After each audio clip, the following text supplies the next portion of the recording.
André, na sua opinião, esse apoio incondicional ao Estado de Israel é um movimento mais político ou mais bíblico? Então, é as duas coisas, né, cara? O que acontece? Eu tenho, assim, no livro eu fiz uma progressão que é mais ou menos como foi a minha pesquisa, mas eu acho que também é uma espécie de genealogia. A primeira aproximação evangélica do mundo judaico foi a escatológica do dispensacionalismo, né, principalmente. Não apenas, mas principalmente. Então esse foi o despertar, porque existe um mundo judaico que tem algo a acontecer com ele para o fim dos tempos. Conversão dos judeus, restabelecimento da terra e tudo mais. Então ele tem um fundamento bíblico que não é descartável, né, que está ali. Entretanto, todas essas conclusões bíblicas, elas também são marcadas por muita ambiguidade. Porque ao longo do tempo, essa teologia ela vai se redesenhando de acordo com os acontecimentos. Sim. Toda teologia é contextual, não adianta. Né? Então, ela não nasce no vazio, ela surge de resposta ao ambiente também. Então, o que acontece? Né? A grande expectativa de Israel restaurado parece que ele acontece. E tanto que temos teólogos chamados liberais que assinam embaixo. Né? Então, né, Niebuhr, na época que foi, né, formado o Estado de Israel, ele era um dos grandes apoiadores, né, desse mundo judaico. O Karl Barth, um cara que diz, isso é uma prova de que Israel, de que Deus ainda está interessado na história, que tem algo com o povo. Oscar Cullmann, né, um dos meus teólogos luteranos favoritos, ele fala isso claramente. Né? A existência de Israel é uma prova de que Deus, né, está interessado na história e cumpre, né, as suas promessas. Então isso tudo tem um fundamento bíblico. Entretanto, né, de novo, tanto que essa turma, o pessoal dispensacionalista vai dizer, é um degrau de uma etapa, não é ainda a consumação. E isso é necessário dizer por quê? Porque esse é um Estado que se formou em bases seculares, bases laicas, um grande momento de muitos ateus, inclusive. Né? Então ele nasce de um jeito que não se esperava. Né? Não tem Constituição e não é a Torá que rege as leis de Israel.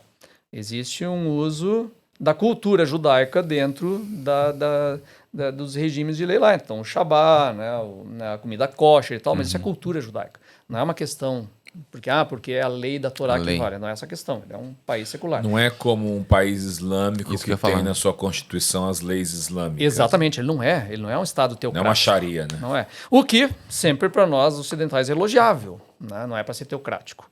Porém, quando entra em misturada com coisa bíblica, como que não é para ser teocrático? Porque é bíblico. Porque é o quê? É para ser o reino de Jesus, mas não é o reino de Jesus. E que está governando não é Jesus, é outra coisa lá.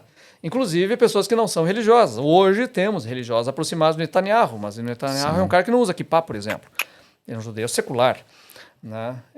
Então, e esse mundo judaico ele é muito vasto. Então, e os judeus religiosos que fazem parte desse Estado de Israel, eles não são convertidos a Jesus como Messias. Pelo contrário. Né? Pregam que se o camarada judeu se converte a Cristo, ele deixa de ser judeu, ele se torna cristão. Sim. Então ele nasce de um jeito estranho, não era exatamente isso. Então, na minha perspectiva, parece que assim, sempre que a gente faz esse casamento, é cumprimento de profecia bíblica, ela sempre está um pouco diminuída como cumprimento. Ele não é exatamente o que era. O negócio está mais ou menos.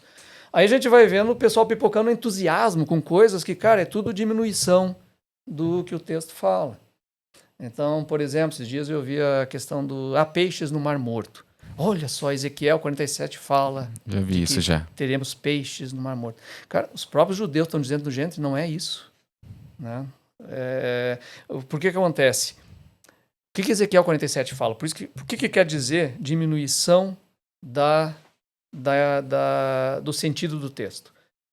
Ezequiel 47, se não me engano, ele diz que o quê? Do novo templo que haverá, e nesse templo um rio vai sair do trono de Deus e vai correr em direção ao Oriente. E o Mar Morto vai transbordar de peixes e de vida. Então, o que acontece com um texto desse? Cara, Ezequiel é amplamente simbólico. Difícil. Extremamente Para simbólico. mim, um dos livros mais mais difíceis. difíceis do Cara, Antigo Testamento. Os Vale dos Ossos Secos, cara, não é gente, não é uma capa do Iron Maiden, né, de ossos, assim, de monte de caveira, cara, não é isso, é outra coisa, ele é altamente simbólico. Aí você pega esse texto, que está me dizendo o quê?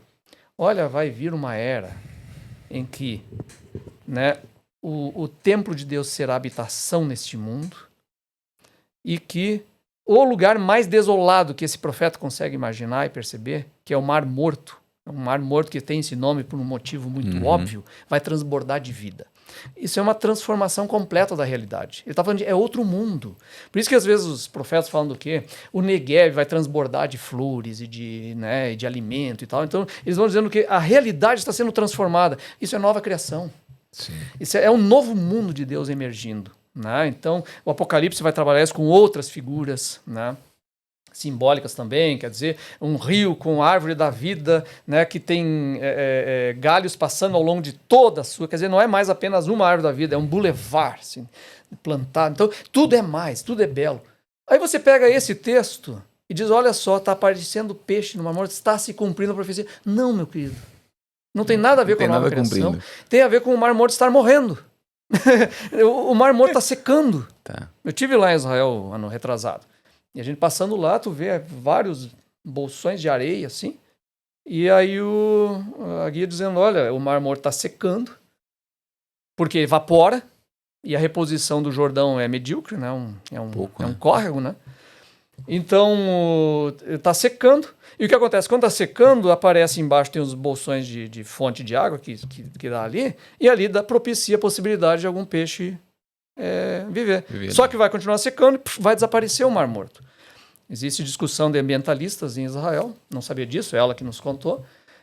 O que fazer? Aí existe uma ideia de, por exemplo, repor a água do mar para dentro do Mar Morto. Só que aí muda a salinidade do Mar Morto, vai ser outro mar. Vai ser um mar normal. Então o que tem que fazer? Aí alguns dizem, olha, é o processo natural, e o processo natural é ele deixar de existir, simples. Existem mares que deixam de existir, o Mar Aral na Rússia. Então, é o processo natural é deixar de existir. Quer dizer, olha como é a questão do cumprimento profético, é uma diminuição do que a profecia está dizendo.